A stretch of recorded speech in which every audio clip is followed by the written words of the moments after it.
o'clock on Becky time? All right. Good afternoon, everyone. As chair of the Faculty Senate, I now call to order this special meeting. I'm pleased that we have recently received a report on our human subjects research. This review was conducted by 6 external and independent experts and offers recommendations for improving our practices and policies to create a program that can serve as a national model and one that is beyond reproach.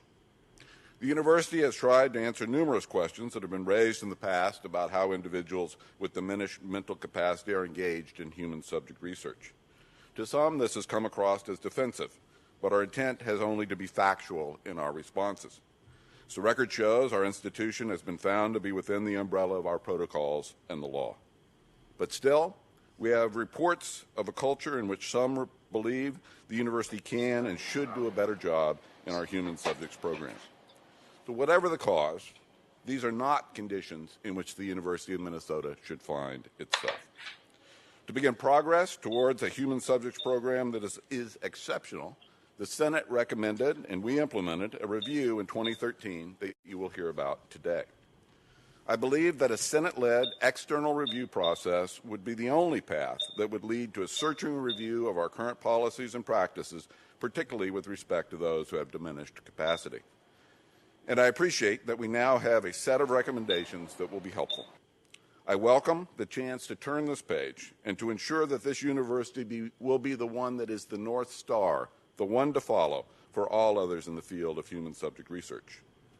This report urges us to look at our culture and ensure that the highest standards of ethics and humanity guide our every interaction with those who entrust themselves to our care, especially the most vulnerable among us. As a scientist and as president of this great university, there is nothing more important to me than the integrity in what we do. In fulfilling the Senate's request, I asked the panel to set a high bar, a very high bar, to ensure that we are, in fact, beyond reproach in these areas of human subject research. The panel members did that. So it is now on us, as leaders and the faculty of this institution, to live up to that aspiration. To do so will mean enhancing policies and practices, making new investments, and reinvigorating our commitment to training, oversight, and accountability. Most importantly, it will mean an honest and introspective look at ourselves. I am hopeful, optimistic, and committed to this work, and thankful that we have such an outstanding and dedicated faculty and leadership team, many with significant scientific expertise and experience in clinical research. I know we can get better, and we will get better, and we will continue with the extraordinary transparency that has marked this process. Vice President for Research Brian Herman, Medical School Dean Jackson, and I have discussed the recommendations and implementation of some of them is in fact already underway. I want to listen to this conversation, and so I will soon turn the gavel over to the Vice Chair of the Senate, Professor Von Dassel. But before I do that, I'd like to ask Vice President Herman to say a few words.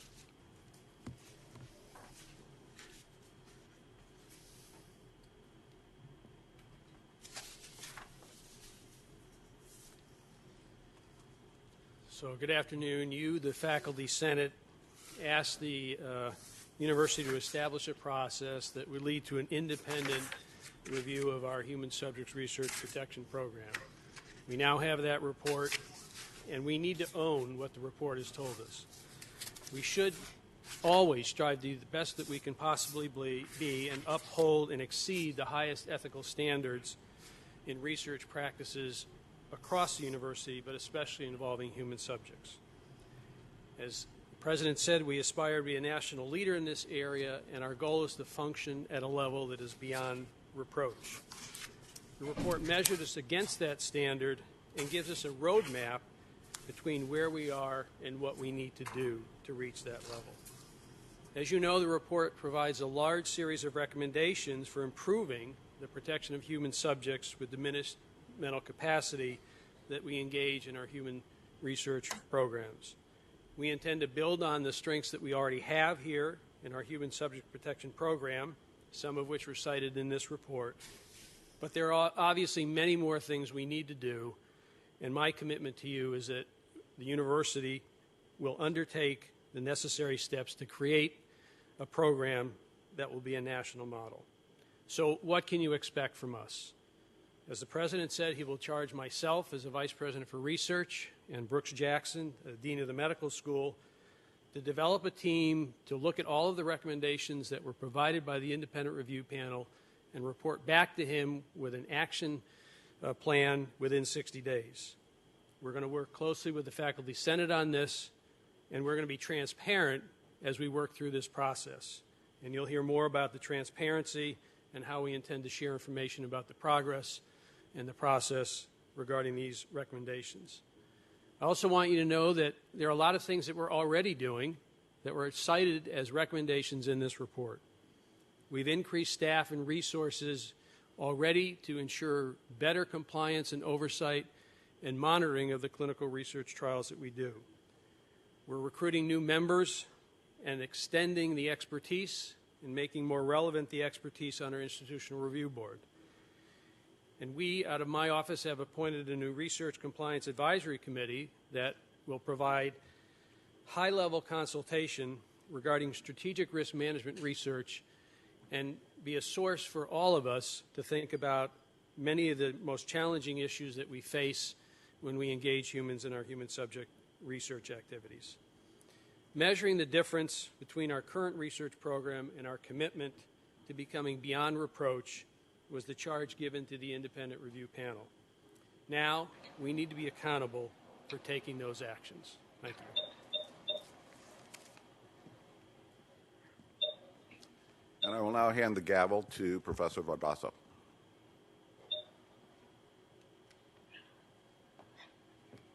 I heard me on right when we connected. Did you guys hear that?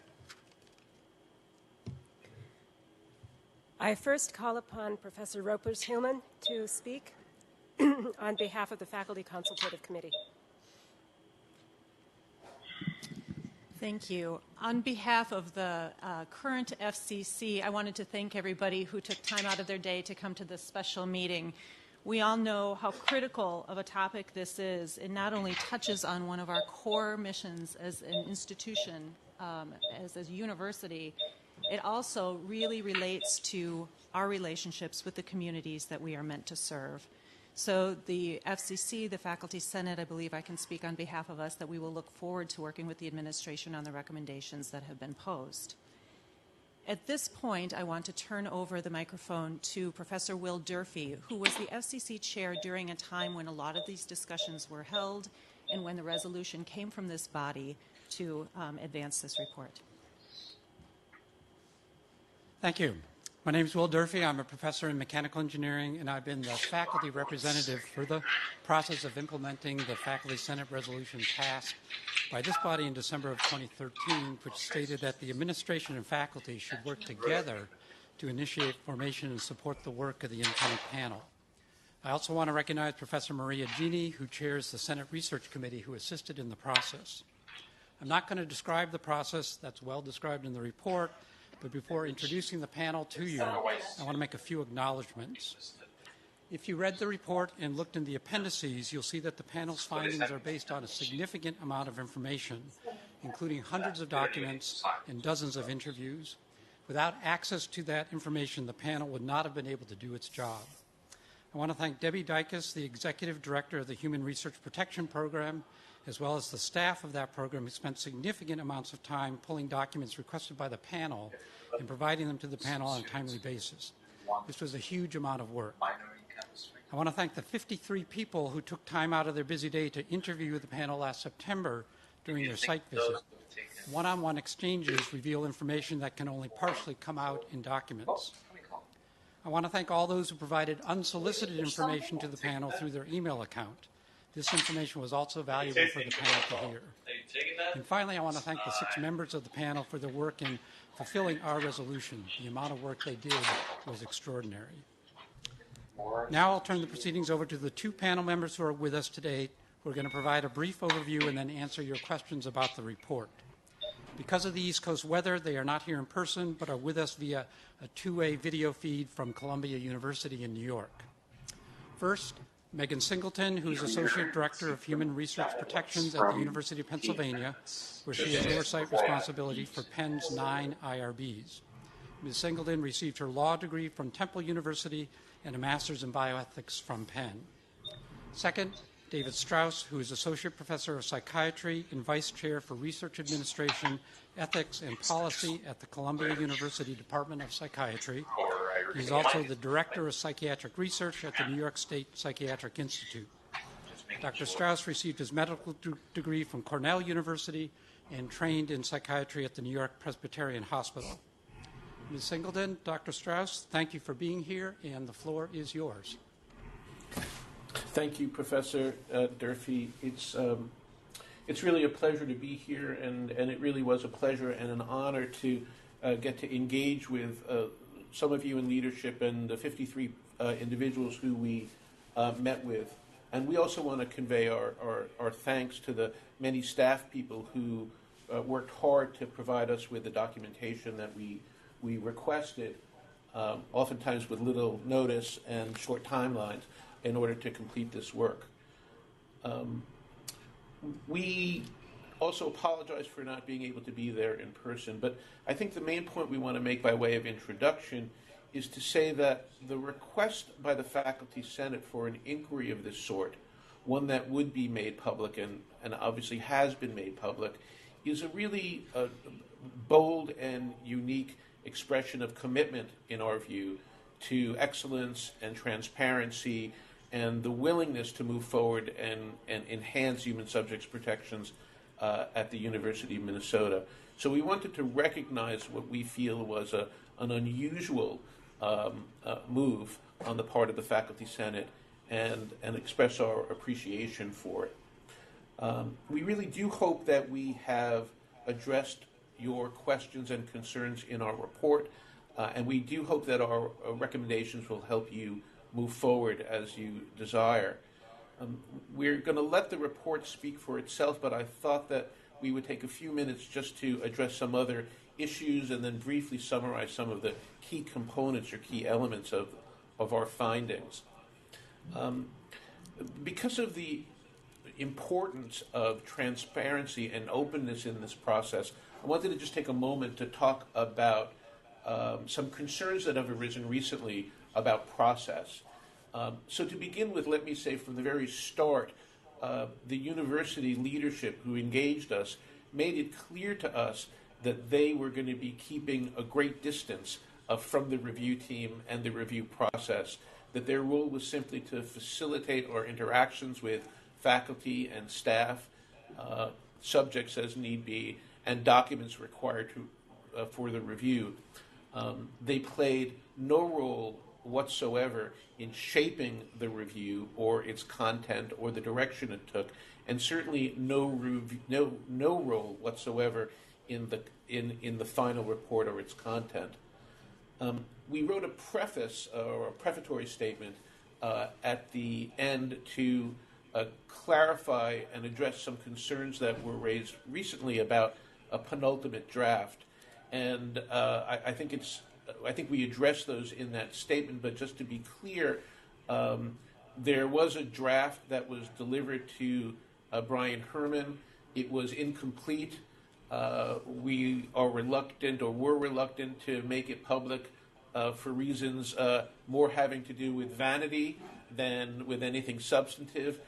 It was full of errors. We hadn't completed the work, and we wanted a few more days to do so.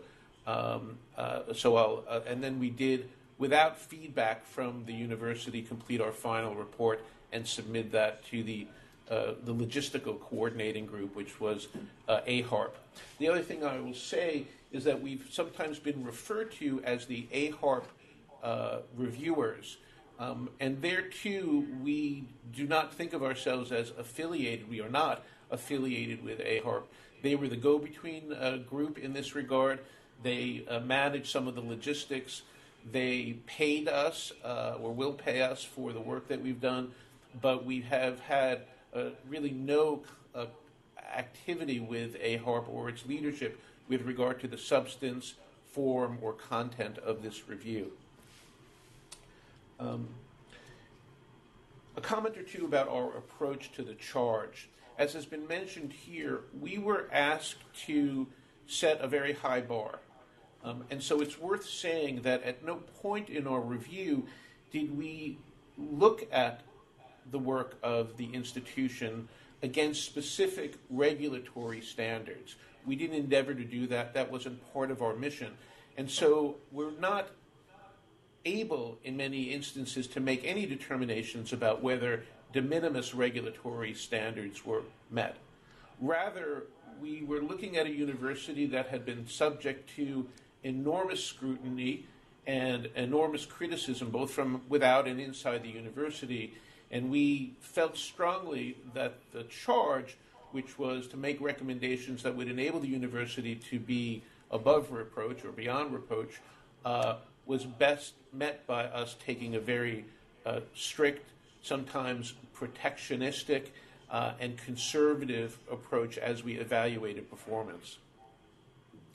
I also want to say that because of the review asked us to focus on populations where there's a likelihood of individuals who have limited ability to make decisions for themselves, the work focused in large part on research that was conducted within the Department of Psychiatry.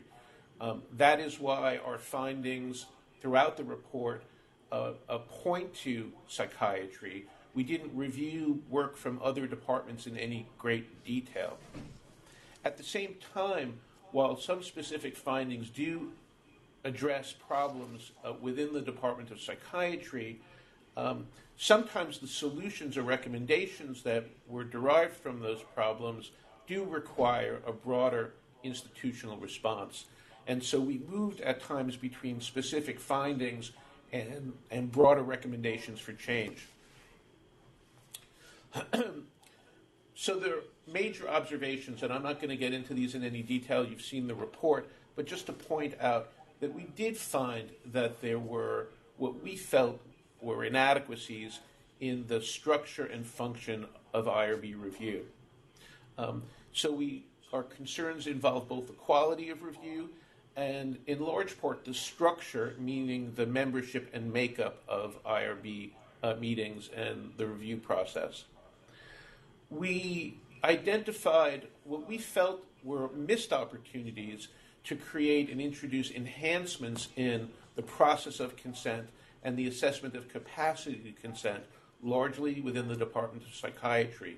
And we outlined those shortcomings and those missed opportunities and made some recommendations for change.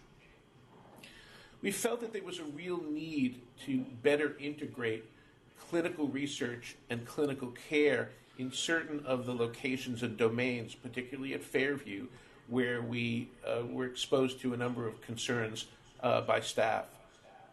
Better ways of integrating clinical care in understanding the research, in contributing to the kinds of research that occurs on site, and in serving gatekeeper functions, we thought were ways of refining and improving research practice. And then finally, we felt that the university placed too much responsibility on the Institutional Review Board and the Office of the Vice President for Research in managing compliance when it was difficult for them to do so, and that we thought the resulting diffusion of responsibility could be addressed by sharing responsibility and accountability within existing administrative structures at the university and individual schools and at the department level. So in sum, we were struck by what we felt were opportunities to take a more conservative approach that were not taken by the university in response to ongoing criticism. We found an enormous quality of inspiration and dedication to the work of human subjects research by many staff members and faculty, and a clear desire to do better. And we hope that the report simply paints a picture of what better looks like. Thank you. We're happy to take questions or comments.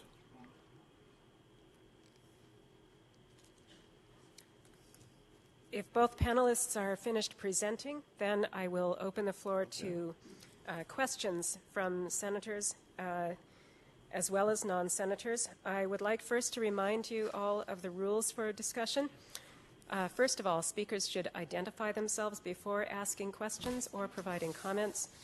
Second, in deliberations, priority of recognition will be given to senators over non-senators, and speakers who have spoken over those who have.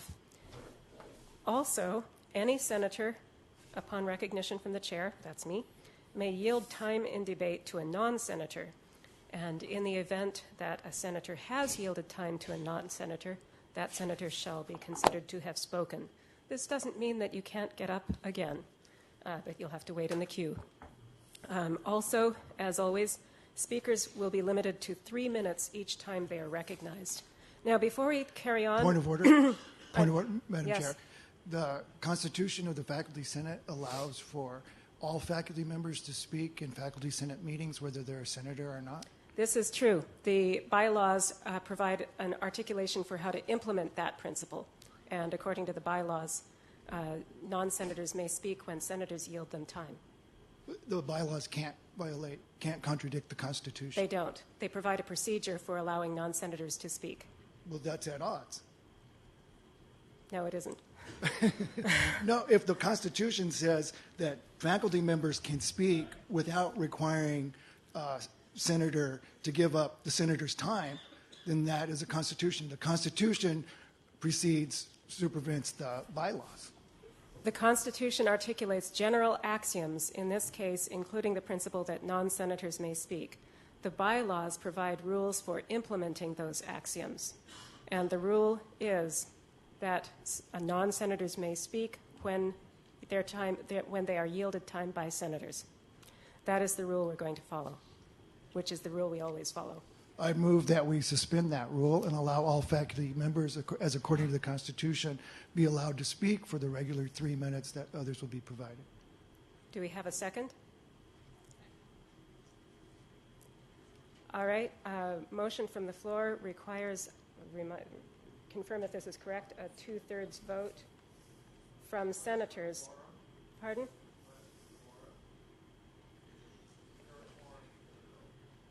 Will we have to count? Yep. Okay. In order to count, all senators, please raise your cards. They don't have cards. Well, then, shall we count by hands? Okay. Then all senators raise your hands, and you're going to have to keep them up long enough that a count can be done.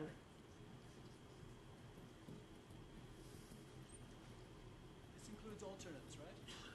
Yes, alternates included.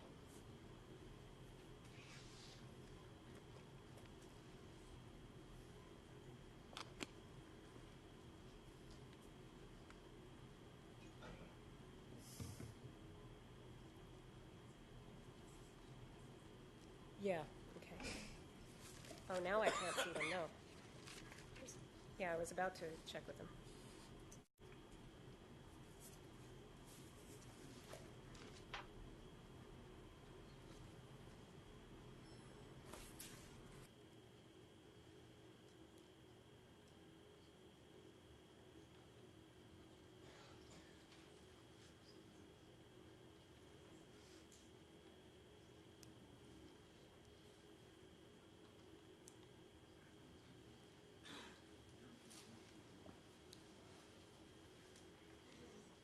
Ava, should you be raising your hand? I'll be counted. We need to check with the coordinate campuses, yes. Are they going to come back up on the screen? Okay.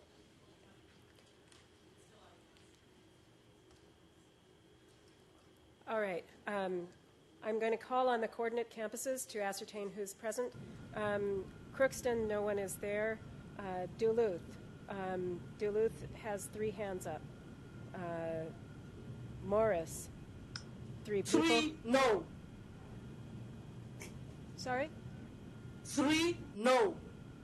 3, but three present. We're now counting 3 for a present. quorum, not voting. And did we get Rochester? This is present. Senators present.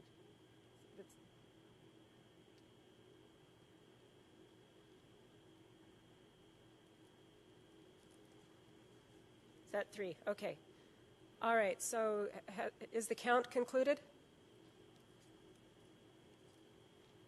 82? Pardon? We have 82 senators present altogether? And this means what? We do not have a quorum. In that case, we cannot vote on suspending the rules. Okay. What we're going to do then is open the floor for questions, and I will periodically call on the coordinate campuses as well. If you would like to ask a question or make a comment, please come up to the mic and identify yourself when you do so.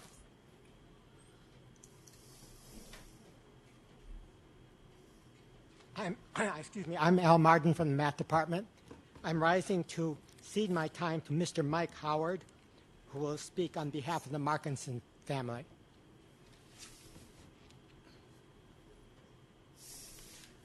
Thank you.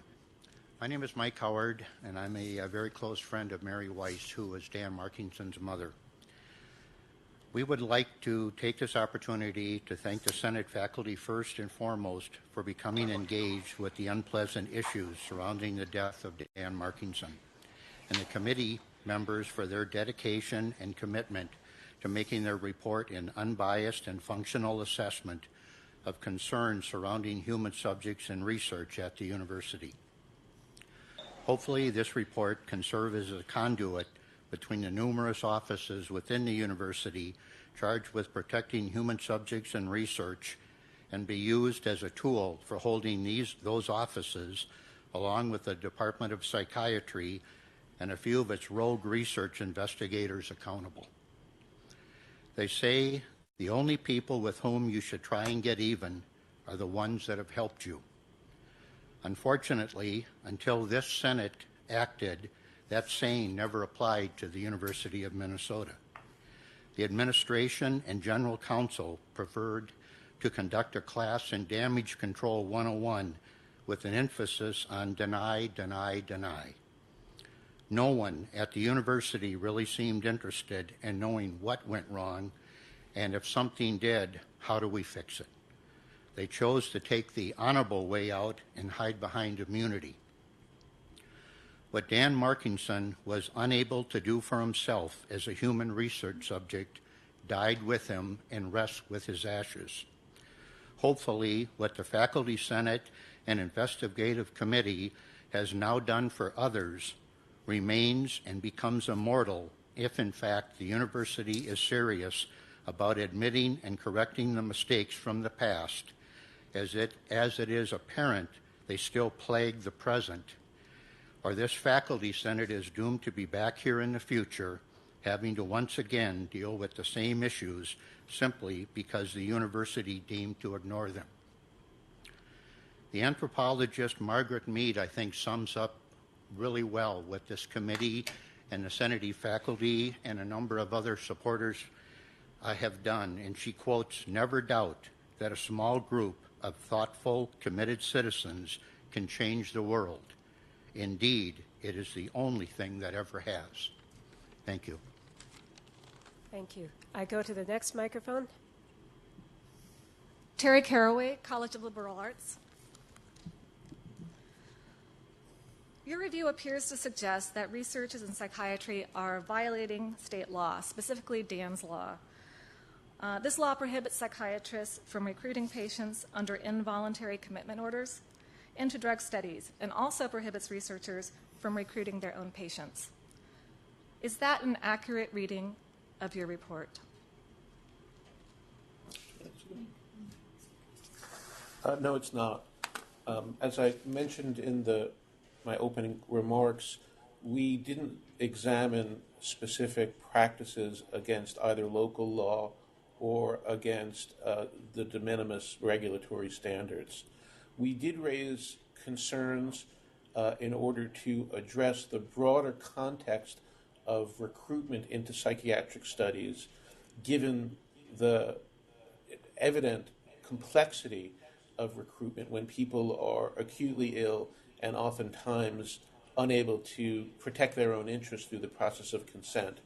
And we recommended changes in structure and in roles that provided additional protections to safeguard those interests.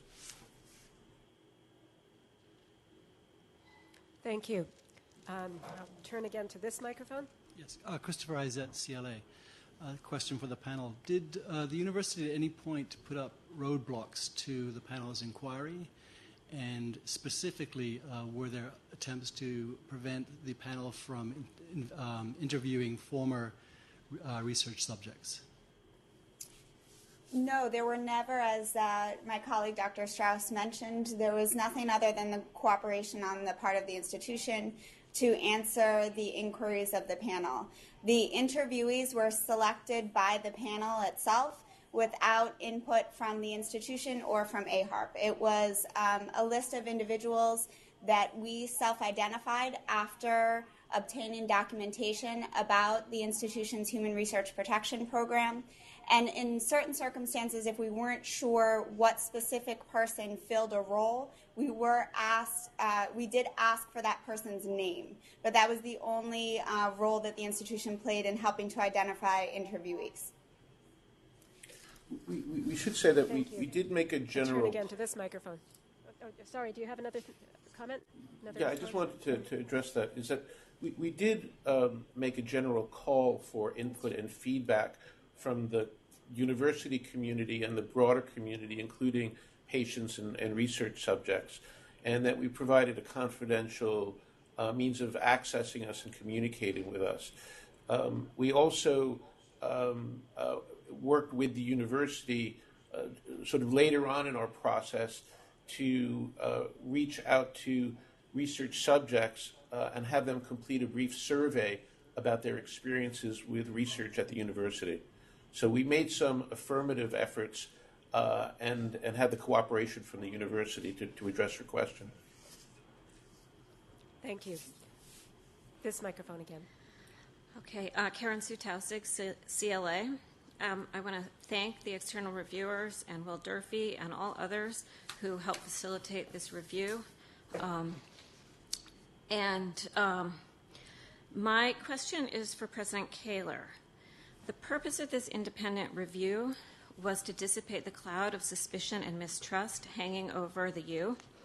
And yet now that we have the review, you are putting the very people responsible for the problems, and I would say that I was quite alarmed by the scope of the problems articulated in the review.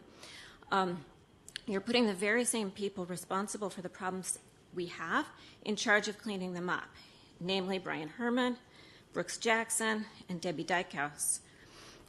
I know these people have many accomplishments and many talents, but the report suggests that they have not demonstrated good judgment in this particular area.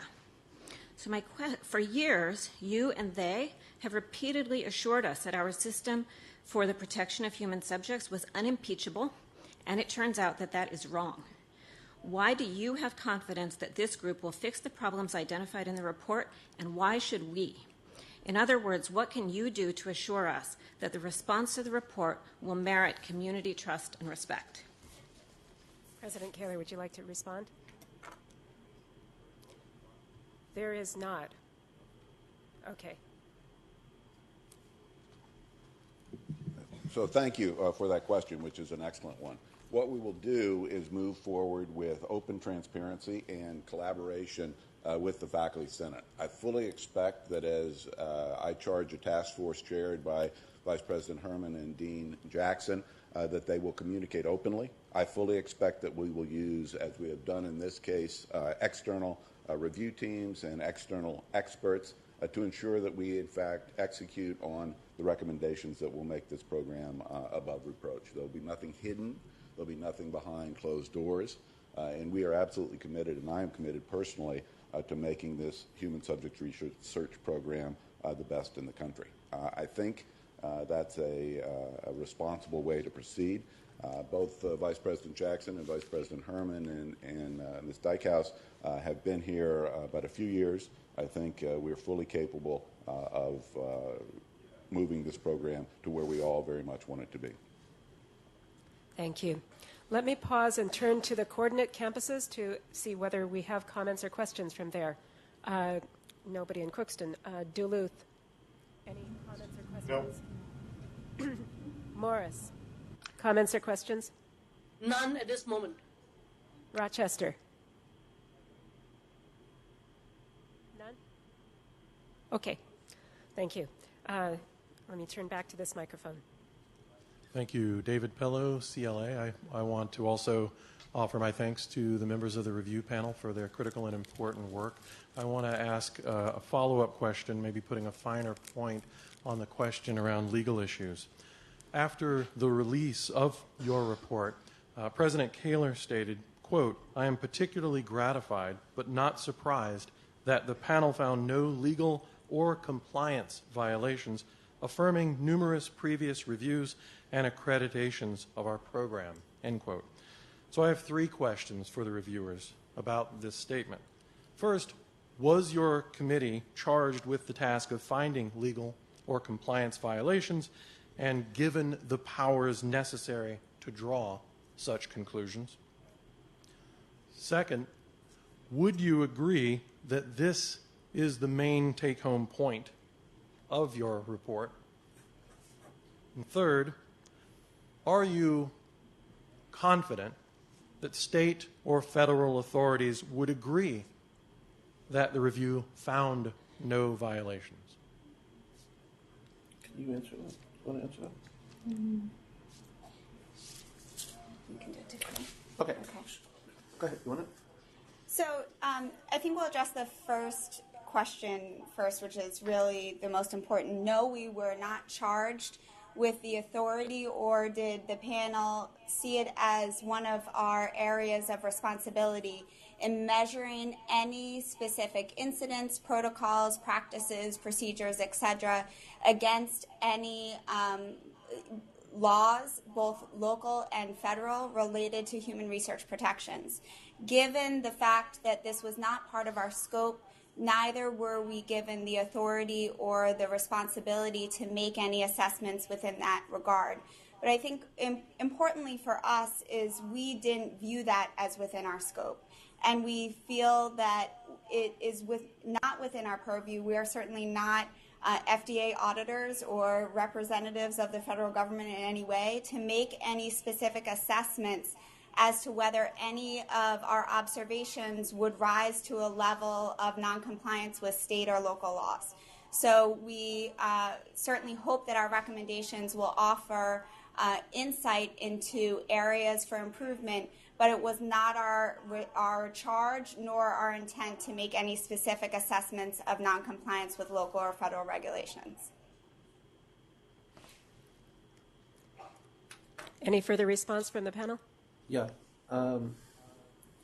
So you asked whether it is our take-home point that the panel found no violations of legal or regulatory violations, and obviously that's in that it wasn't our charge. That clearly isn't our conclusion, and frankly, I think that we were looking at much higher standards.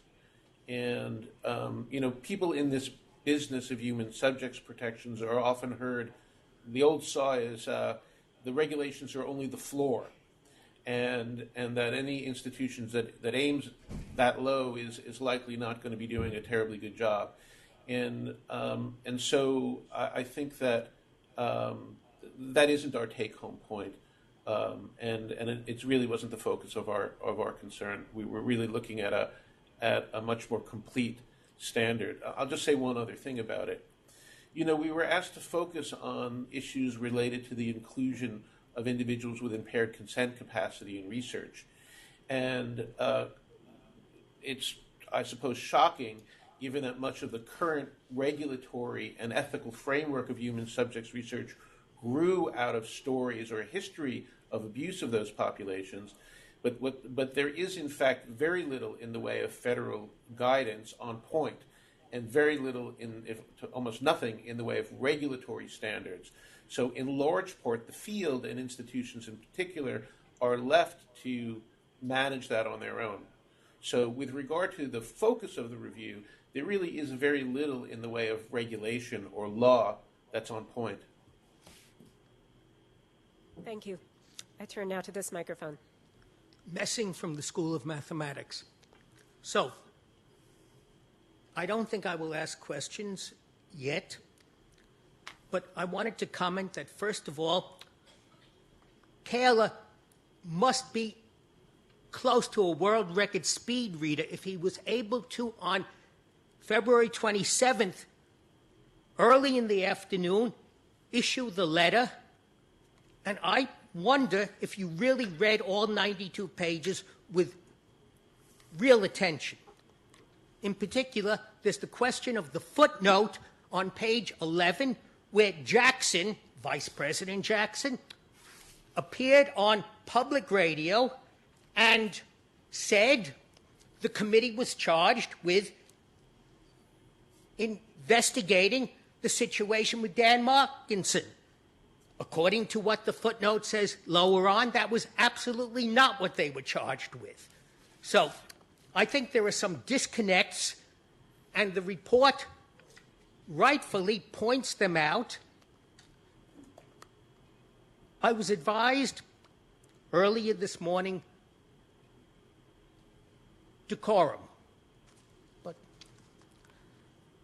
I'm 70 years old, and among my heroes are Kwame Ture and Michael Quill.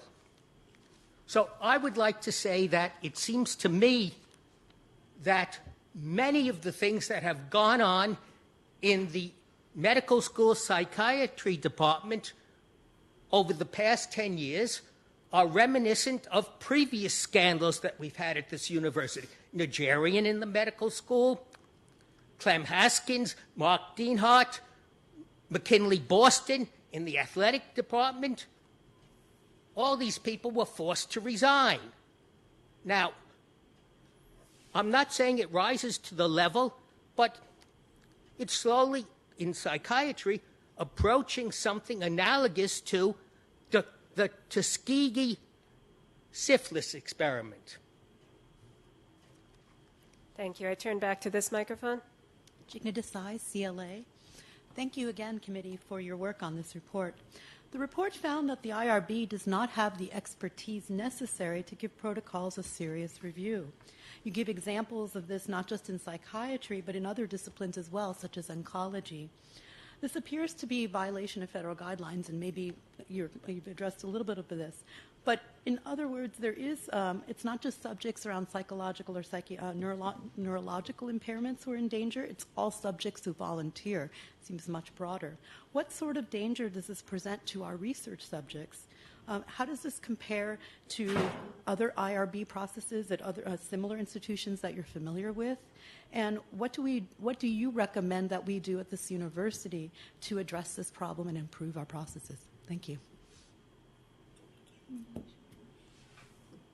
So one of the things that we hope that the report will offer is an opportunity to reflect on the need for additional resources within the IRB in terms of membership. As we noted in the report, there were several areas of review where we felt that there were underrepresentation in terms of the expertise of members, but also in the sheer number of members alone. You have a very large research portfolio, and the work and dedication of the IRB members is very evident. And our report is not meant to minimize the work that those who are there and who are active participants in the IRB are already doing. But we did raise a concern, as noted in the report, that additional expertise and additional membership is needed in order to ensure that each protocol that's presented to the IRB for review has adequate expertise to review that protocol, weigh in, evaluate whether there's any additional protections that are needed. And part of that is just looking forward to how can a more robust process be created for IRB review at all levels within all different types of research protocols that are presented to the panels for consideration. Thank you. Is there anything to add from Dr. Strauss? She asked her, so what do other IRBs do? Yeah. So the one comment that we we're just discussing is what do other IRBs do in terms of the number and scope of members. And we will say from peer institutions with comparable research portfolios, and we had considered including numbers in the report, but we didn't know that that was entirely beneficial because each research program is a bit different and has a different research portfolio in terms of the types of research reviewed. But the number of IRB members is remarkably small in compared to other institutions. And that's something that stood out to us as something for an immediate improvement. In terms turn of, now to this microphone. Okay. David Chang and College of Liberal. I'm sorry, were you about to continue, sir? Did you? Professor That's Strauss, okay. were you? Okay, thank you. David Chang, College of Liberal Arts, and Professor Strauss and Associate Director Singleton. Thank you, and the rest of the board for your important work.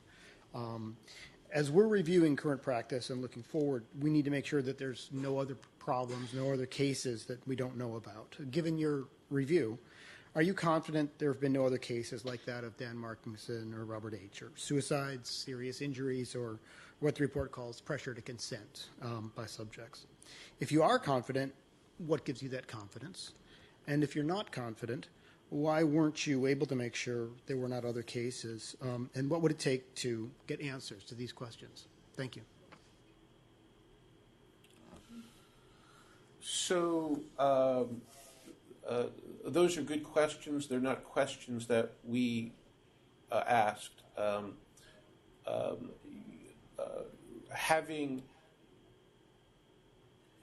I think that one of the things that we looked at when we were talking with Fairview staff and Fairview leadership, for example, is how research is documented and what the interface is between research documentation and the electronic medical record documentation at the hospital.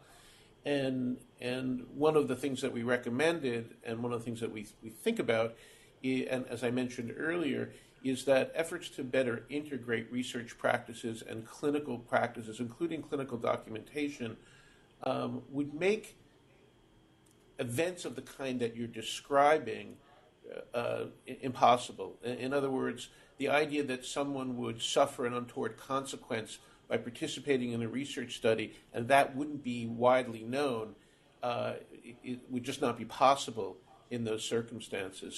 So we didn't look for evidence. I'm not sure what it would take to do that, to look for evidence of other unreported events. But I think the general issue is how do you build confidence in the overall transparency of the research enterprise. I mean, I'll say one last thing about it. I mean, what would be a very negative outcome in our view is if the suspicion about research in psychiatry rises to the level that good research is inhibited. I mean, we can say all we want about the history or the negative consequences of research in psychiatry, but the commonness of those disorders and the desperate need for new therapies and better understanding of the brain really demands that a research institution like Minnesota carry out good research. The charge is really to figure out how to do it in a way that also builds trust in that enterprise.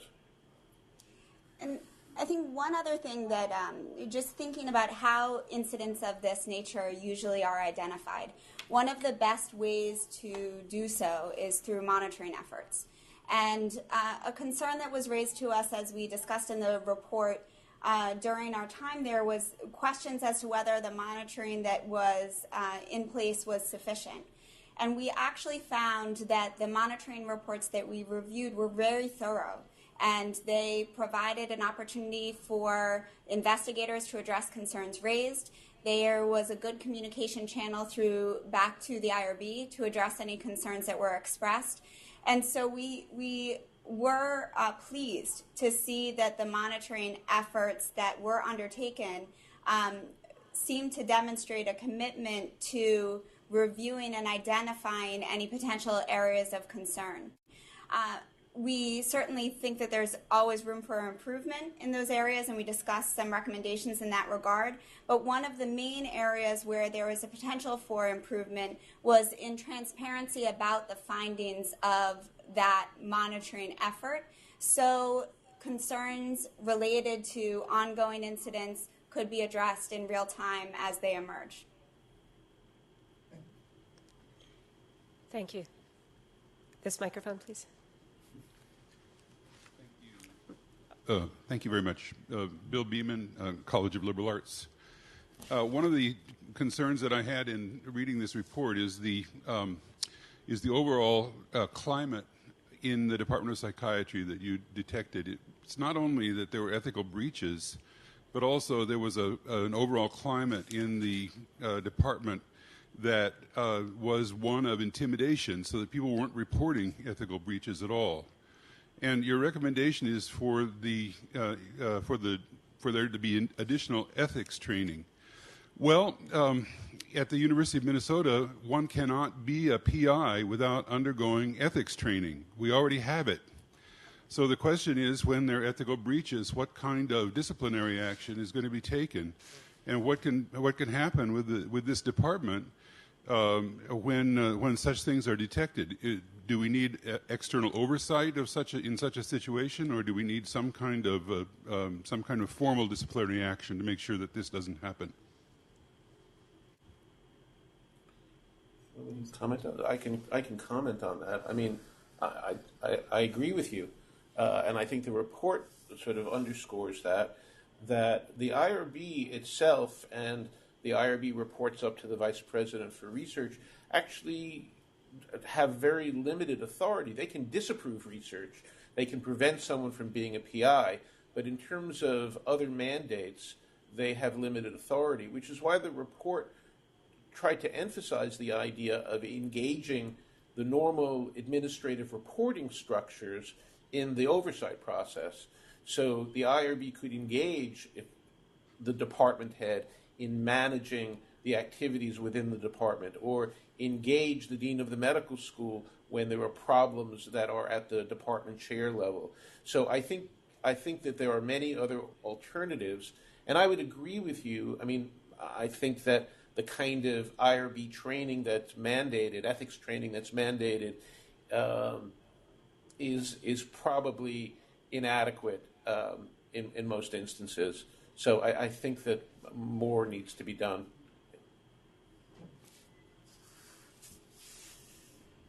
Thank you. Now this microphone. Thank you. I'm Chris Eugen of CLA and FCC Vice Chair.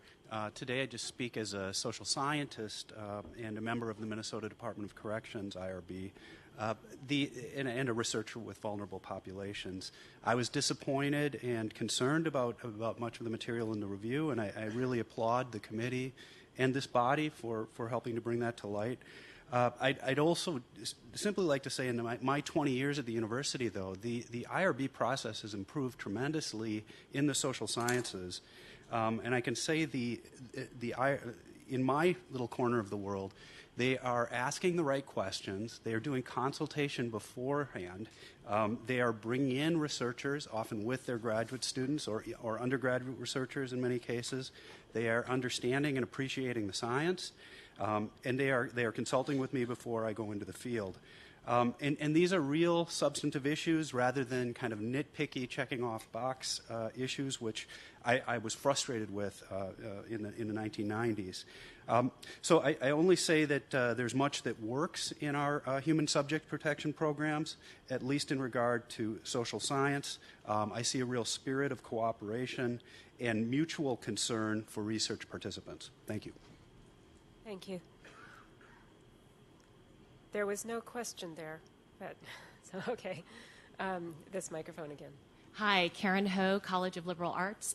First, a comment, which is that scrutiny is very difficult, right? And what this really important report demonstrates is that the only way through scrutiny, the only way to deal with it is through it, right? To engage with it. The report mentions instead of actually putting up protective walls. What the report mentions, and I thought was an important social fact, which is that the university previously hasn't answered the question to the satisfaction of its critics. And I think that signals an important sort of a larger assumption, which is that, in a sense, we've answered the question to the satisfaction of those who are relatively protected, right? Those who are relatively privileged. And what we perhaps haven't done is answer to the satisfaction, which is why the questions keep coming, of those of the most vulnerable, of those of the marginalized. And it's only when we occupy the position of the vulnerable, right, the position of the marginalized, that we can actually fully address the larger gaps and problems of a system as a whole. So this is a question for President Kaler and Professor Kaler and the FCC, which is in the spirit of moving forward, in the spirit of really seeing this as an opportunity to go through this scrutiny and not put up defensive protective walls. Perhaps we can begin with a genuine apology to the victims as well as those who have persisted despite being told that nothing was wrong. And also, a question of, and this has been an ongoing, about how do we broader change and shape the larger institutional culture. What the report talks about, the culture of fear, and ensure the sort of the participation of a multiplicity of voices, which has helped to put this report forward of faculty as well as the administration in the next steps. Thank you. Thank you. There I heard a question both to President Kaler and to the FCC, so I'd like to invite President Kaler to respond, and it appears that a microphone has appeared here. Certainly we need to be in a process of reconciliation and healing, and as we reflect on these recommendations and the opportunity to bring the community back together and build trust, I think there are many areas that we will explore. I'm not prepared to address them now, given the freshness of the report and the need for us to dive in, but your point's well taken. Thank you. And on behalf of the FCC, I would like to ask Rebecca Ropers-Hillman. Oh, there you are. Sorry. I guess what I would like to say in response to that is a true commitment, and I believe I can speak for Will too, who was more involved in these these issues as they came up over the course of the last year. There was a true commitment by the FCC last year to jumping into a topic that some of us knew very little about, and to doing our homework and to taking it very, very, very seriously, which is what brought the resolution to this body in the first place. I believe that the commitment to making this university a much richer, much stronger one in terms of our human research subjects review is sincere. I believe it's sincere on the part of the faculty. I believe it's sincere on the part of the administration. And I do think your point about making sure that we have good relationships, trusting relationships with the communities that we're meant to serve is a good one. Thank you. I'd like to turn to this microphone now. Terry Caraway, CLA. In your review, you state that the average or approximately 3 to 5 minutes are spent reviewing each research protocol. That sounds a lot like a rubber stamp to me. In your opinion, is a 3-minute review sufficient to keep research subjects safe? So I'm really glad that you raised this question, because we wanted to take the opportunity to clarify some confusion about that section of the report related to what that timing reported on. So one of the things that we discussed was that we reviewed minutes and agendas related to each of the individual panels. And the panel that for which that time was reported was one of the continuing review panels. So the continuing review is generally considered to be a progress report for protocols that were already underwent initial review. So they had already been assessed by a panel to determine that they met the criteria for initial approval, in which case we would expect to see a much more substantive discussion that would last certainly longer than 3 minutes. For continuing reviews, it's possible that you would have 1 or 2 that would be relatively short, where there was not much progress to report back on. But what we reported on in that finding was that the number of items for which there was relatively few substantive concerns or comments, even at the time of continuing review, made the time spent on each individual continuing review feel to us to be relatively short. So even though that time point was a progress check, and we would expect the review to be shorter, and in many cases 5 minutes may be reasonable if there's not much progress or concern to report on.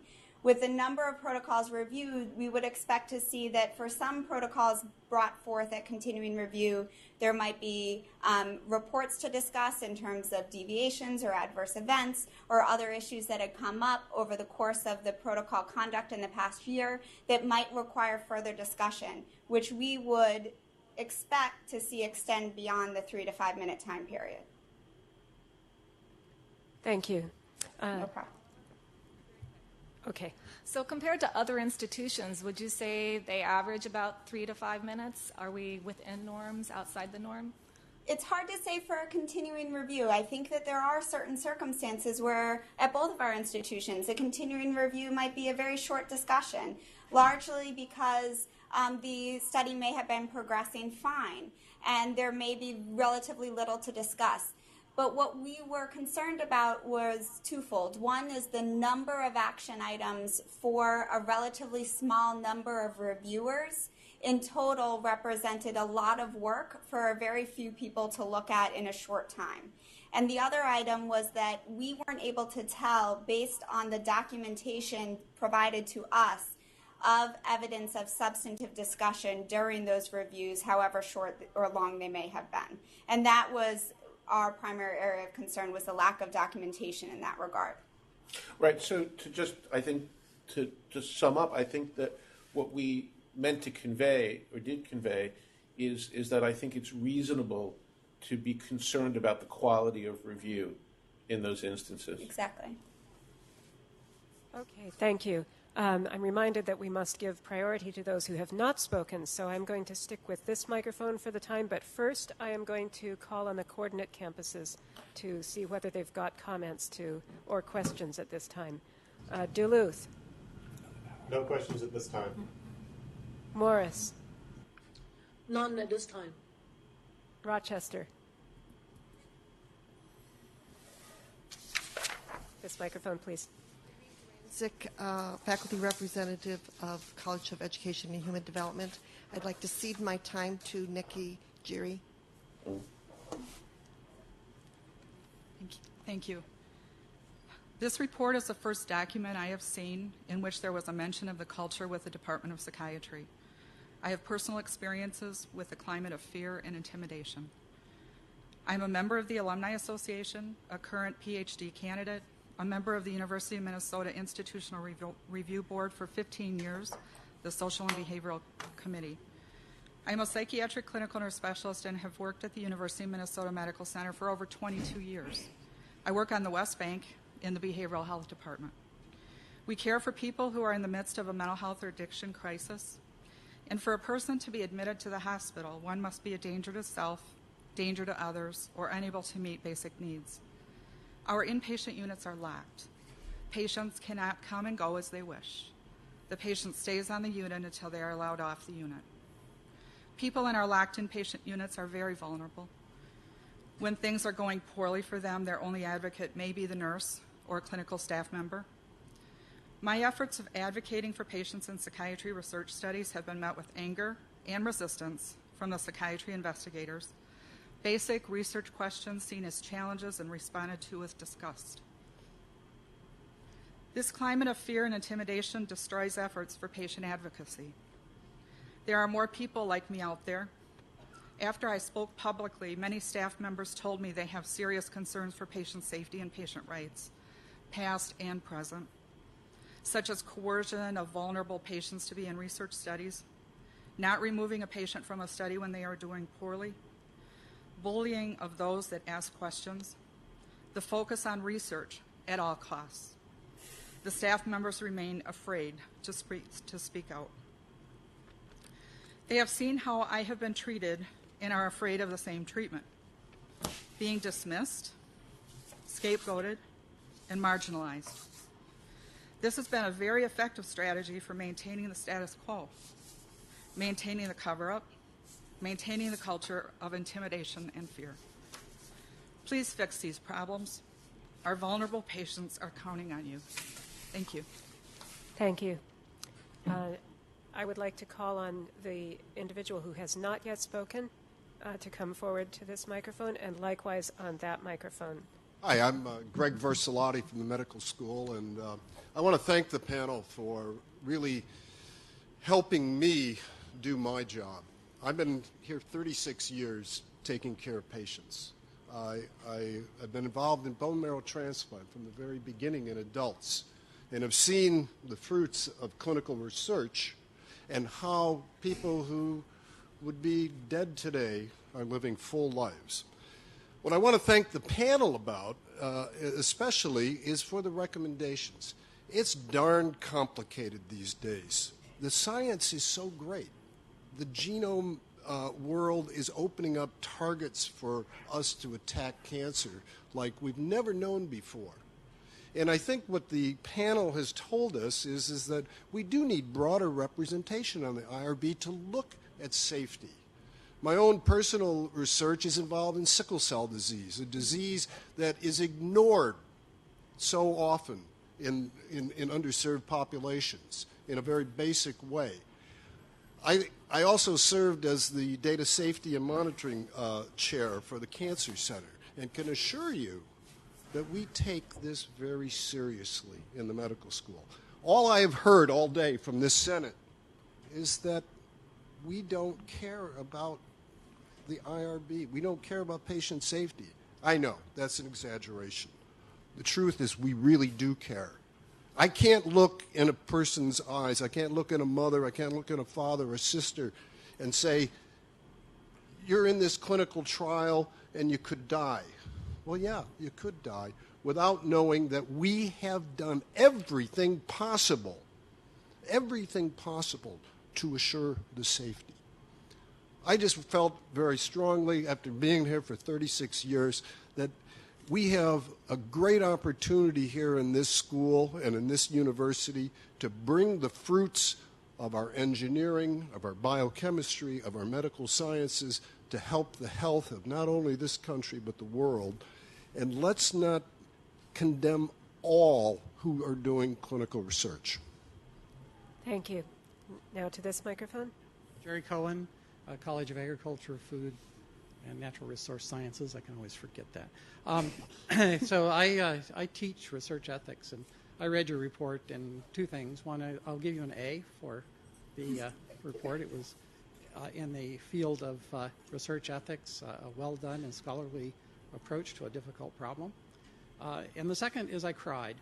I cried because I care about this university, and what I read there tells me that a lot of the comments relative to pre-training and ethics and other things become a really almost insurmountable goal in an environment in which the faculty in those units themselves are not committed to the basic concepts of research ethics and placing the individual specimen as a lesser entity because of the large importance of the research that we're going to do. And that's kind of what rings true in this. And you can't teach that in one simple ethics class. I've tried. I teach ethics in an environment in which ethics is high on a level. And I teach about plants, and people don't seem to mind too much if we torture them a little bit. But even in that environment, teaching ethics is complicated and difficult. In an environment in which these other issues are there is incredibly more difficult. And so I have a couple of suggestions, and I'll give them to the panel. I'll give them to President Kaler. One is in clinical research, those that fail to show that a drug is good get little reward.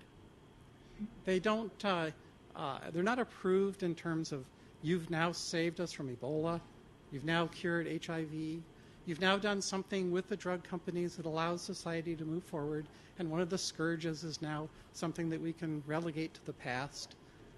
And so one proposal would be to establish an award given by the regents, by the president, by the provost, by the head of the academic health center, that acknowledges those who have saved us from bad drugs. Someone who has used their clinical trials and shown through their clinical trials that, by God, this stuff isn't any good. You know, that the cure for HIV causes pancreatic cancer, or that some other kind of thing. And so to have an annual award highly celebrated that brings up the idea that clinical research, a negative in this case, can save lives. Okay, the second is the IRB. If I go, I'm on the academic, the Committee for Academic Freedom and Tenure. If I miss 3 meetings, they kick me off. If I'm on the IRB, apparently, so be it. That has to become serious. We have to increase the number of people. They have to be serious members. They cannot take it lightly. They have to do their job. They have to do due diligence, and they have to be there. Okay, time's up. Thank you for Really? your points.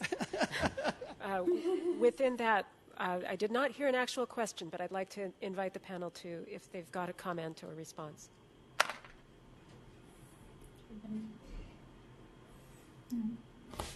I think with regard to IRB membership, we I think made that very point.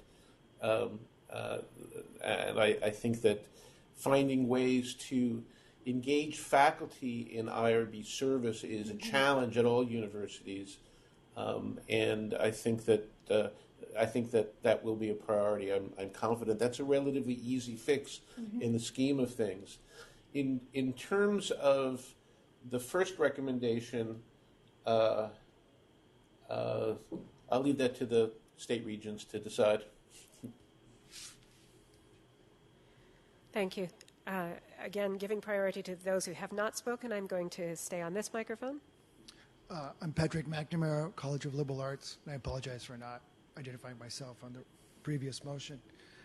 I have a question for the panelists and then a couple of questions for President Kaler.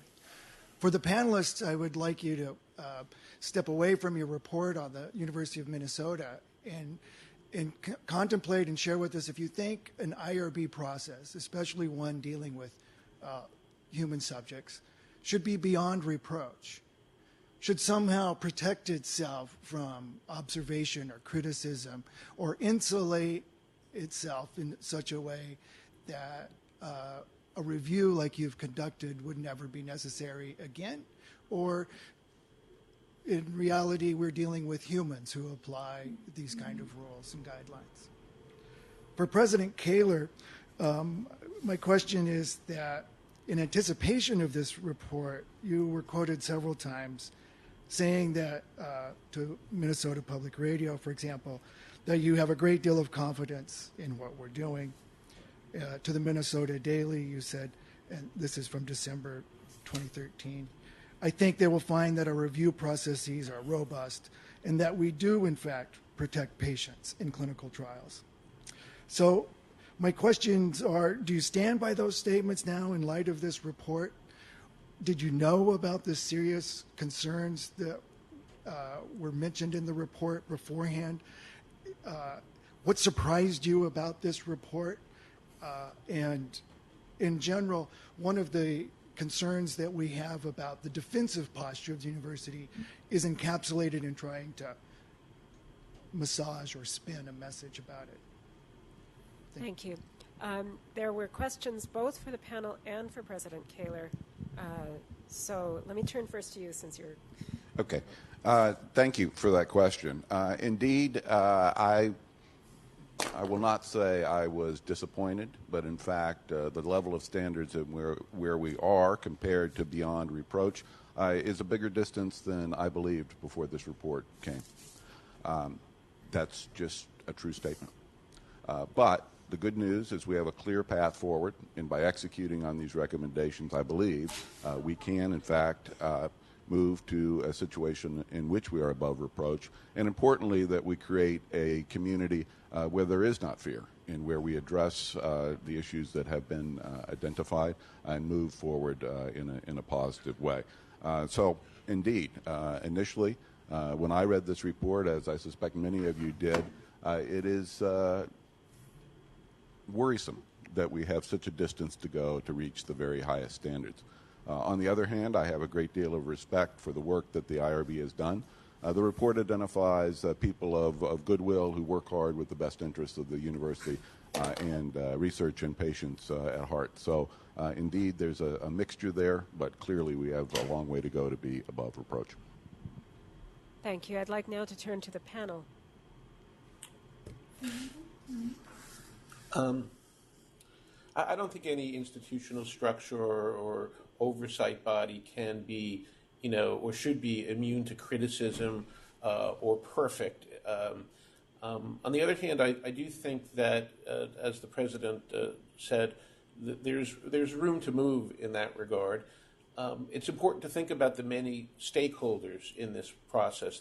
There's the faculty, and then there are the subjects and their families who volunteer their efforts to participate in your research enterprise.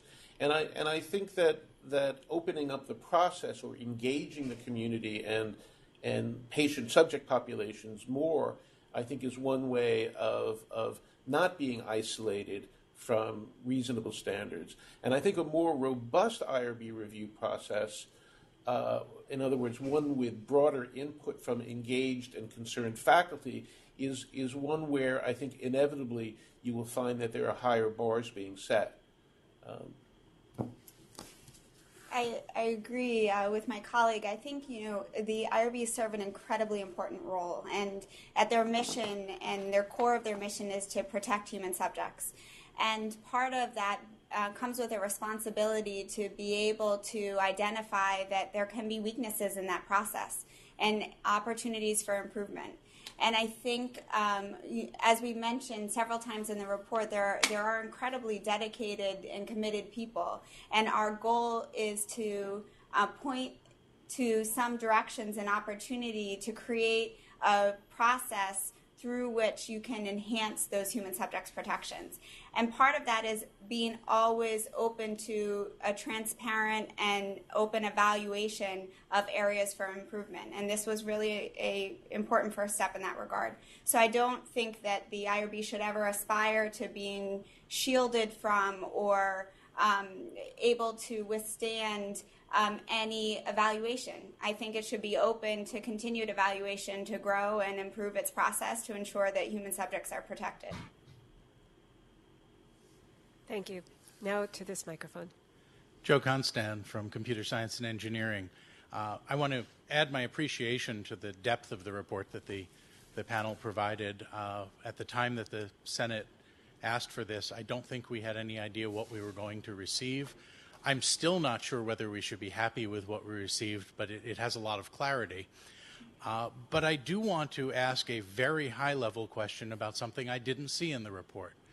I didn't see a statement anywhere that said, gee, in view of all of these concerns we have, the University of Minnesota should stop all of its medical human subjects research right away until these are fixed, or even stop some large class of medical human subjects research. And I want to hear directly from you as panelists that was not an inadvertent omission, but that you feel that our program is indeed, given the balance of good to humanity that we do and the protections we offer today, a program that is worth improving as it runs, rather than dismantling the engine while we go under the hood.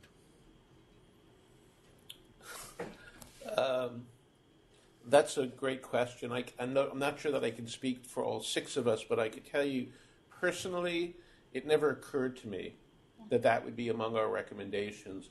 And I think the reason it never occurred to me, in spite of all the concerns that we've delineated, is because of, and the word was used before, because of the sincerity and commitment and the smarts and skills of so many of the people that we encountered at all levels of the institution. So people, the eagerness with which people met with us and talked openly about their ideas for how to improve things and their identification of faults and problems, I think was another reason where we felt the ethos of the many people involved in research oversight was a very positive one. And we think that there are, as I said, many structural problems that require fixing and enhancement. But that is my reaction. I don't know if you had a similar. No, and I think our focus and our lens, and this is perhaps difficult to see in the report, where our goal was to point out areas for improvement, and that's what the report focuses on. Is that we hoped that we could provide a roadmap for those areas, but in any one of the issues that we've addressed, we didn't see that there wasn't at least a baseline effort and commitment to getting it right. And this request for a report for us was a huge demonstration of that. It really spoke to the panel at the very beginning of its charge that the institution and its faculty were very committed to getting this right. Thank you. I'd like to turn to the coordinate campuses to see whether they've got comments or questions. I've observed what looks like frustration from the Morris campus, but I don't know whether that's with technology or with the discussion. So let me call on Morris. Do you have a question or comment? Maybe just a semi-question or semi-comment. This is Pei. Based on my understanding of our current IRB structure, we have a group of body who review research proposal. And this is just a crazy thought or some side thought that sometimes when a proposal comes and the IRB body, not all of them may or may not be comfortable with that particular research. And I'm just asking this question, not just to the panelists, but maybe to our own University of Minnesota folks, that is there a way that even though we establish an IRB group, is there a way where pertaining to what the research proposal was brought forward, whether it is allowed for the IRB group to tap into some expertise outside of our IRB group, to bring them in? I don't even know if that is something that's feasible, but that was just my comment. Thank you. Yeah. So one of the things that the regulations actually allow for and encourage institutions to do is to use and make use of consultants to fill those gaps in expertise. It's not likely that any IRB could equip itself with members with expertise in all areas of the research that it will conduct. And for that reason, the use of consultants is highly recommended and encouraged. And so certainly even faculty who are unable to serve as a full-time committee member but have expertise in an area and are willing to assist with the review process could be tapped into as a resource in that regard. And it's really strongly encouraged and something that many institutions make use of as a resource. Yeah, and Eva, just one quick follow-up. The key thing is we also have to balance when we get consultants from outside in terms of minimizing conflict of interest. Absolutely. And so there has to be a layer of deciding who then would be appropriate and who would then not be appropriate. And right? Consultants for the IRB process are subject to the same requirements that reviewers are that serve as part of an IRB panel, that they be free from any conflict of interest related to the protocol. So there would certainly need to be a robust process for screening consultants in that regard. Okay, thank you. Thank you. And I would like to call on Morris, not Morris, we just heard from Morris, Duluth. No questions? Rochester. All right, back to the floor. Over to this microphone. Thank you. David Pello, College of Liberal Arts. I first want to start by saying thanks to Mike Howard and to Nikki and Jerry for standing here today and speaking with great courage. And I wanted to actually follow up on a point that Nikki and Jerry made around this question that you zeroed in on in the report around a culture of fear and intimidation. But this is actually a question for President Kaler.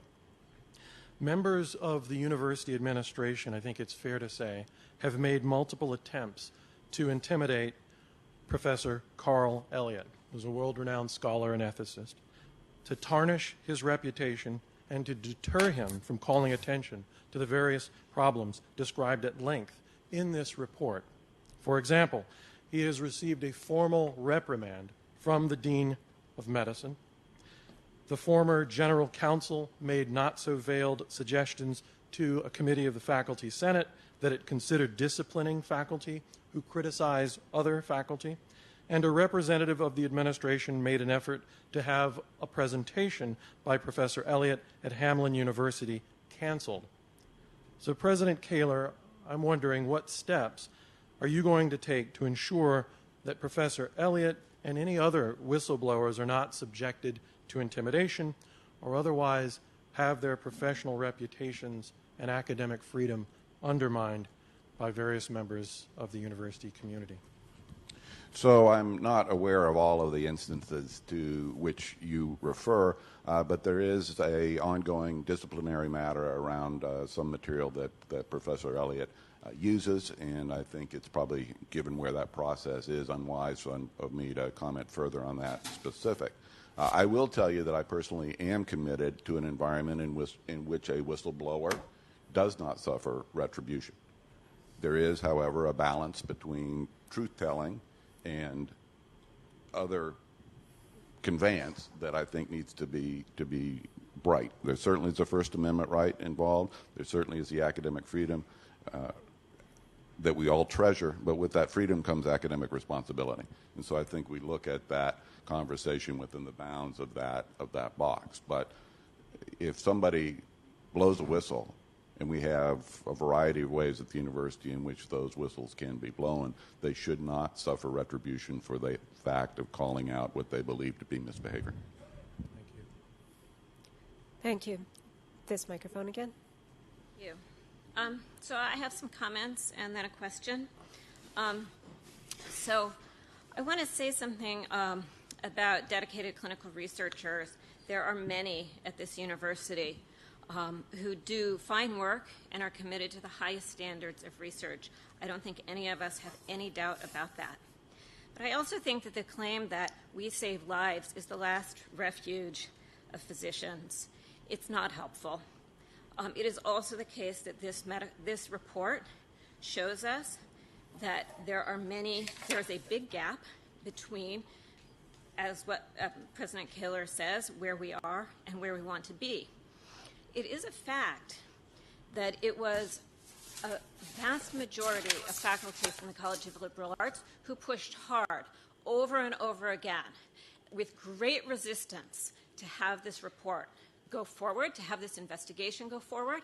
And I know that the vast majority of people who have spoken here to ask critical questions, to try and have a wide-ranging conversation about these issues so that we can be the very best that we can be, as President Kaler is saying he wants us to be, have been from the College of Liberal Arts. Where are all our colleagues from the medical school to raise these questions and concerns? All of those dedicated scholars, clinical researchers who could help us to think about these issues in ways. I don't see them lined up here, and that is very discouraging. And I will say that, okay. Lost my train of thought there. So I think that it would be more, So in President Kaler, in your opening comments, you mentioned that it was going to be very helpful that we have many here at the university, many with the expertise in medical research who are precisely the people who can help us move forward. And I would say that a lot of those people are people who resisted this report, and that we need to think more broadly. Of course we need those people on any committee or commission that helps us move forward and implement these recommendations. But it's clear to me that we need much broader representation, from maybe, as you said, from outside the university, but also from within the university, maybe from the community, because those voices are the ones who do seem to speak up for the most vulnerable. So I want to put that on the table. And my question for the committee... 30 seconds. Okay, my question for the committee is, did you find any evidence of anyone ever being subject to discipline or other consequences? Was anyone ever held accountable for any of the problematic practices you identified, and do you find this appropriate? Go ahead. In our records, we didn't explore any incidents of specific disciplinary action. We looked at internal audits and investigations and the response required to those. but we didn't look at specific incidents of disciplinary action. So I'm afraid we're not able to comment specifically on those.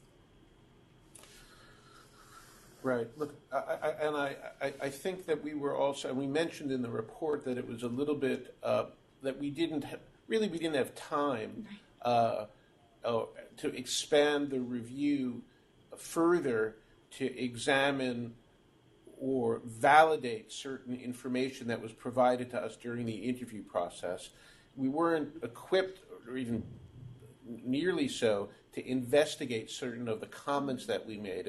And I think our effort in the report was to say whether or not some of these allegations are true, they reflect a perception that in and of itself requires reaction by the university and its leadership.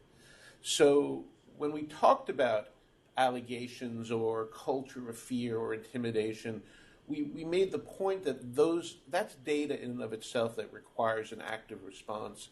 And I have to say that you know, it's not that the concerns, there were investigators who clearly believed they were doing the right thing, who had made efforts over the past few years to work with staff and to educate them, but our impression was they were simply ineffective in doing so. So that's where some effort needs to go in answering the question and addressing the concerns. As I said, to the issue of whether what we saw was non-compliance or misconduct requiring punitive actions, I can't say. Thank you.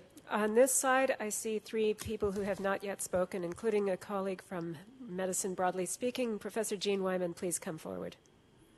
Hi, I'm Jean Wyman. I'm from the School of Nursing, not the School of Medicine. I know, yes, but, broadly. And I am a member of the University FCC. I do want to really commend President Kaler as well as Vice President Herman for coming to the conclusion that we need and we want to create a national model of excellence in human subjects protection.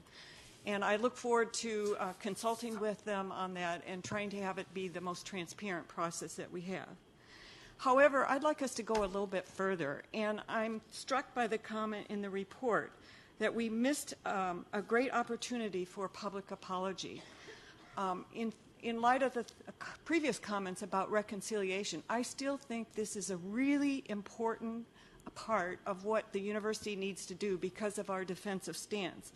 I think it would go a great way of not only to our university community, building trust within the patient population and consumer community, as well as the international community, which we have been harmed in our reputation.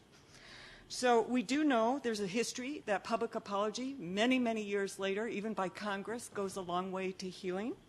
We also know in the healthcare field that when there is a medical error, the first thing you need to do, through research we found, is to admit a mistake and an apology.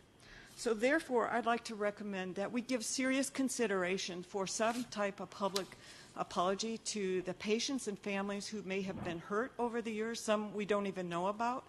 And also, I think we need to think in light of some of the whistleblowers who also may have been harmed in some way, whether there are university faculty or clinicians who are connected to us. Thank you. Thank you. And then the next person behind also has not yet spoken.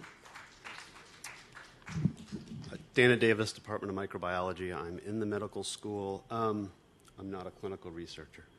But in my year and a half of being in the faculty senate, just hearing colleagues talk about this and senators talk about these issues, it's clear to me that there's a subset of senators who, regardless of what happens and what has changed, are never going to be okay with things. So you can throw as much data as you want and show how much science works. There are going to be some people that think the world is 6,000 years old, and nothing you're going to do is going to change that. I love this report. I'm glad we've identified huge areas that need to be fixed. I believe President Kaler when he says we're going to fix those things and move to improve. I wish there was more goodwill from some of the faculty here who don't seem to have that goodwill, and as far as I've been able to tell, never have. Thank you. Once again, a speaker who has not yet had an opportunity to speak. I'm Sarah Shumway. I'm one of the cardiothoracic surgeons here. I've been here for almost 27 years, and I've participated in clinical trials as a patient and as a physician here. We've made great strides in our care for patients with heart failure, in VAD research and heart transplantation with immunosuppressants, and also our lung transplant program has come a huge distance since its initiation in 1986. So I just want to say that in some fields we're walking the line and things seem to be going well, and I don't think we're engaging in intimidation or poor behavior. Thank you. One more who has not yet spoken. Hi, my name is Charles Schultz. I'm the head of the Department of Psychiatry. I'm also the Executive Medical Director for Behavioral Health for the new mHealth system. In participating in this conference today... I beg your pardon. I just realized. You are not a faculty senator, or you are? I am not a faculty senator. In that case, Gary Cohen will... Okay. Thank you. Please go on. Thank you very much. Yes, I am not a faculty senator. The reason that I want to stand up after this is I do want to let you know that our department, since this review, has been working extremely hard. We have had our research committee. We have had our faculty in different divisions, such as child psychiatry, working on the plans to make improvements in clinical research based on this report. A number of us did interview to that panel, and we have taken this extremely seriously for us to move forward. We are not trying to isolate ourselves. We are not trying to argue. We are focusing on the issues that are brought up. We feel extremely sorry about the event of Mr. Markinson, but we have been working to make sure to improve the Department of Psychiatry, and also with the new mHealth plan, in which the medical doctors and the nursing staff, etc., in our setting are now working together. We spend tremendous amount of time going over any clinical research project in our either adult or child meetings. Thank you very much. Thank you. I'd like to turn to this microphone now. Jerry Cohen, CFANS again. So I talked about rewards, I talked about responsibilities, and now my favorite topic, I'd like to talk about money. So a few years ago, I think maybe 3-4 years ago, the University of Minnesota changed its F&A rate for clinical research. It went down from the 52%, those of us who are doing laboratory research pay, to I think 32, is that right, Brian? Something like that. Anyway, some of the things that you talk about in your report sound expensive. You know, like running IRBs and having the support around there. And the argument for reducing the F&A rate for clinical research was that we needed to be competitive. But I'm wondering if we're ready to be competitive. And I, would like the committee to tell me, are these things are expensive, and do you think that we can handle them on a reduced F&A rate going forward? Because it sounds to me like they may need to pay more into the administrative costs of running this type of program. Thank you.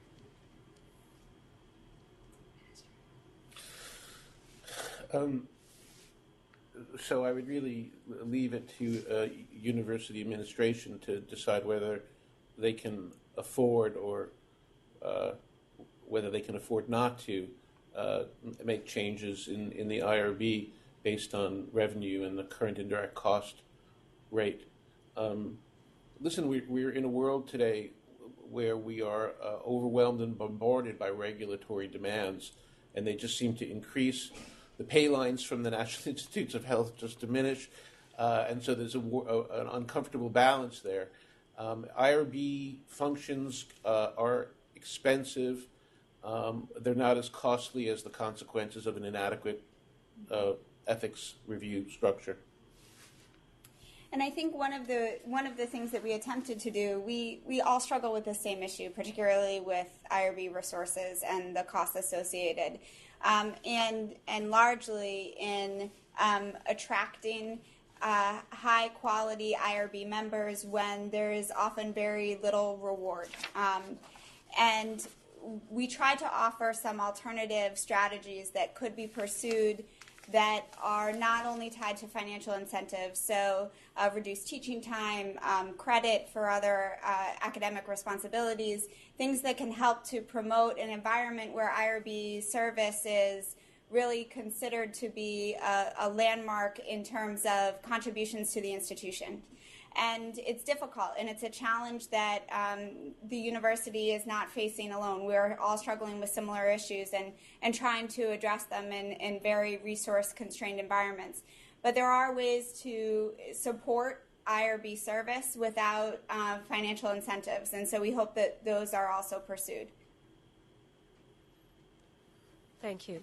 I see someone who has not yet spoken on this. You've allowed 4 people who previously spoke to speak. Terry, Karen Sue, David Pello. Go ahead. Go ahead, Professor Messing. Thank you very much. I'll be brief. So, first of all, I'm very glad that Nikki Jergy spoke because she has a lot to say. There's a wonderful 8 minutes on television where you can see what she went through in order to try to bring to the university's attention the problems with the psychiatric treatment of people with diminished capacity. It is unfortunate that President Kaler refused to meet with her, but asked Brian Herman to meet with her, and it's a good thing that she brought a tape recorder to keep Brian Herman more or less honest. The other thing I want to say that is completely obvious is that there's a problem in all universities' relationships with the pharmaceutical industry. Many people have forgotten the Hippocratic Oath or have forsaken it, sold their birthright for a mess of pottage, and that is really no good. The final thing I will say is there was a distinguished member of the medical school, Bucky Buchanan, who was a World War II fighter pilot, and he was a very, very successful researcher who resigned in disgust because the University of Minnesota made millions of dollars on the patents for the drugs that he discovered and developed, and he felt he was given a dime. So I think this university should look at itself a little more critically or honestly. I'll stick with this microphone and invite the next person to speak. My name is Gilbert Tosteven. I'm from CLA. I happen to be an anthropologist. Many of my anthropology colleagues were making comments and asking questions. And my comment actually is to the senator who tried to put this, an anti-science spin on this. I actually don't think that's a very good idea. I happen to be one of the people who teaches human evolution in this institution. So I am the one who actually has to face students who do not believe in human evolution and who believe that the actual planet is only 4,000 rather than 6,000 years old, if you actually believe the Bible. So my point is this, people who bring up issues asking for the correction or the evaluation of problems, it's not a science or anti-science type of perspective. So I don't think that's actually a very useful thing. If the fact that they're from CLA bothers you, you have to remember that the divisions in this university by colleges is incorrect. I consider myself a scientist. I'm an archaeologist. CLA, CBS, CSE, these are all made-up institutions. We are one faculty. So I think that this is something that we should keep in mind. The fact that some of these people are from CLA does not mean that they do not believe in science. It was an analogy. Analogy is a very, very dangerous thing. If you use analogy, you have to always look at your back.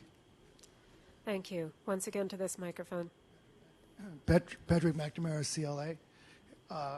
In the 15 years that I've been here, I've served on the Disability Issues Committee either as chair or a member for more than half of that time.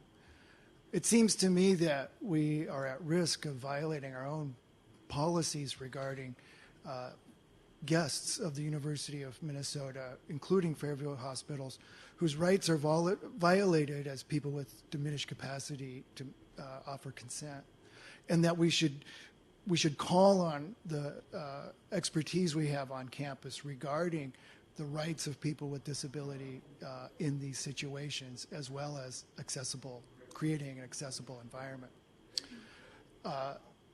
That's my, and that in regards to following up a little bit on that last comment as well, I don't believe AstraZeneca has the best interests of the University of Minnesota in mind. I don't believe phony research regarding atypical drugs to treat mental illness is in the best interest of our university. If other colleagues say it's not even good science. But my question really is a procedural question. I better, before I use up my 3 minutes, to the FCC. It seems to me that this is a report from the Faculty Senate. We asked for it. The administrators with whom we work very closely with and have this partnership with did not ask for it. This is our report. And this is an unusual meeting because we don't have a motion on the floor to really guide us in how we should be talking about this, whether or not this is a motion of the committee as a whole to accept this report. But I really am concerned that we have a report and the administrators who did not ask for it now have it and feel responsibility for dealing with the issues brought up in it. I would suggest that we need to, as the body who requested this report, and administer it and send it through our relative significant committees for consideration. And I would include the Disability Issues Committee among those. So how are we going to go forward with that as the Faculty Senate? Yeah, I'll just answer that in a couple of ways. One, I don't think that the Faculty Senate can do what we need to do without cooperation with the administration. So I want to honor that relationship and to move forward. At the same time, as you'll see in the minutes that will come out shortly, this was one of the major topics of the FCC yesterday, is what responsibility do we have now that the report has come out. Most of us have seen it for less than a week, too, as I know is the case for most of you. But it was taken up in our first FCC meeting. We do believe that it's our responsibility, and we want to work with other stakeholders in this community to make sure that we do that right. Yes. Sorry, and I would simply add that I'm not interested in waiting for this to go through various committee processes. We're going to put together a team and involve the Faculty Senate Research Committee and others as appropriate, but we're going to move on these recommendations as soon as we possibly can. Thank you. I see it as someone who has not yet spoken, and Gary, I'm afraid I have to consider you as having ceded your time. So please go ahead. Hi, I'm Tracy Toomey from the School of Public Health, and I have to admit I've just been sitting here trying to absorb it, and I have to leave in a minute for a search committee interview. And I wanted to say something. It's not well formulated, but I want to first thank the faculty that did push for this investigation, because I really, truly, I've been at the university kind of in all capacities as a student and a staff person and as a faculty member, and I certainly want to be at an institution where there's that we are doing the best we can in terms of our protection of our human subjects, of all human subjects. And so I think that this is great that we have this report. I thank you for the report. I read it last night, and I think there's very concrete actions that we can take, and I'm glad, President Keller, that you want to move forward. And I think that as we go forward, I hope that we can work as a body and not attack each other, but figure out together how do we move forward to make it the best, because I think there is a consensus here. But I would like to know that there's going to be ongoing reports. So, committees are important, but I also see things lost in committee a lot. And I'm wondering how frequently we can expect reports and have active discussions here that are proactive and do move us forward. And so that we all do stay educated, because I think that is a mistake that maybe some of us haven't paid as much of attention. And I'm very concerned about whistleblowers. I'm thinking of someone I know in the medical school years ago who had problems, and I believe there's many people in the medical school that want to do a good job, and I also want to hear from them, and I don't want to attack people, but I want to know that there is a change that's happening. And so how does the Senate stay abreast of all of the things and know that we are making progress? Could you clarify to whom you would like to address the question? There's so many people that could be addressed it. But President Kaler, I guess I would look to you. I start, and again, as I mentioned in response to the previous question, my goal is that we engage the Senate Research Committee. That seems the natural place, just as Vice President Herman was the natural place to hear complaints about research activities. That committee can then report through the FCC, and should the FCC decide that an annual report here, or I can include comments in my president's report to the Senate. But again, this is a big deal. We are going to be open, visible. This is not going to get buried. This is not going to go away. This is something we're going to do. Thank you. Now, we're close to time, so I'd like to first call on the coordinate campuses and then the two speakers I see. Duluth, any comments or questions? No questions. Morris. No more questions. Rochester. Now to you, Gary Cohn. Gary Cohn, Department of History, CLA. This is a general comment.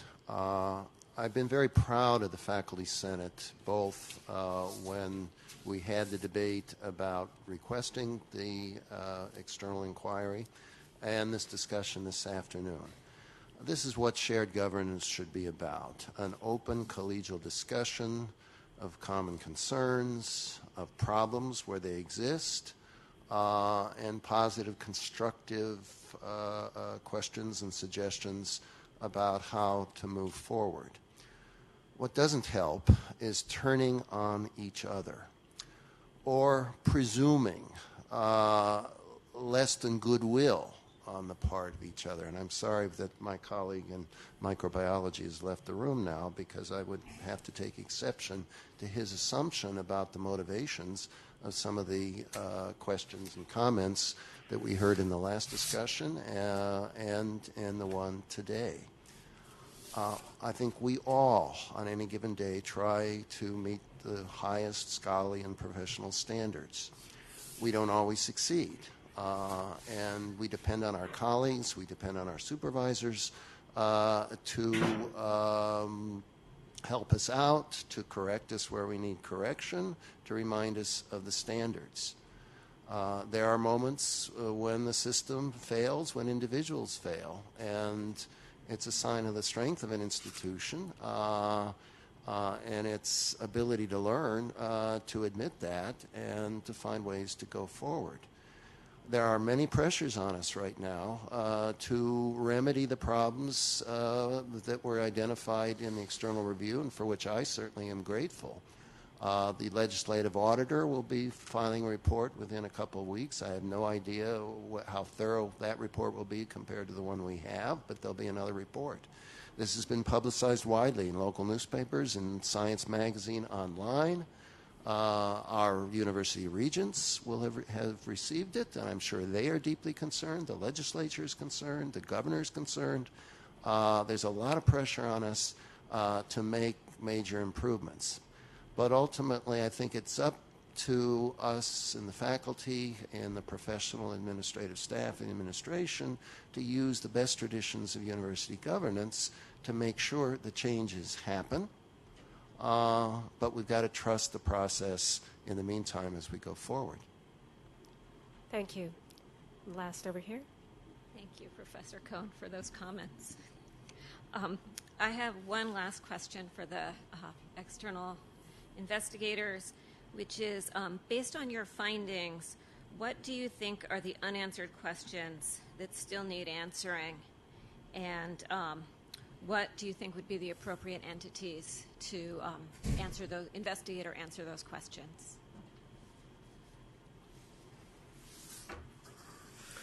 So, we were asked to fashion a forward-looking report, and that's really what we tried to do, which is not to say it's not full of a critique of existing programs, but our inclination is to say, look forward, and to the best and as much as reasonable, try to craft a stronger, more refined, more ethically informed, and more academically informed research protections program. And I think the questions that need to be answered is, what needs to be done to ensure that that happens, and what kind of prospective review and monitoring can be put in place to make sure that it is sustained.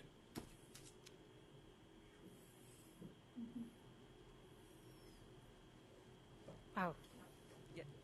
I see two people and 5 minutes. Okay, and one of the two people I see has not yet spoken. Yes. So let me invite. He's not a senator. So all right. Thank you. I cede my time. Okay. Thank you. Professor Go ahead. Turner. Thanks. My name is Lee Turner. I'm an associate professor at the Center for Bioethics here. I've been very concerned by the senior administration's response, or rather lack of a response, to concerns about possible serious research misconduct. And right now we've received a report which I think is valuable, but in the end it wasn't prepared by people legally empowered to identify things like noncompliance with federal regulations, violations of law. My concern is that we've gone off a cliff as an institution, but we haven't landed yet. And so we're not dealing with that scenario where we've hit the ground. Now, hopefully we never get there as an institution, but I'm concerned that we're very close to that moment.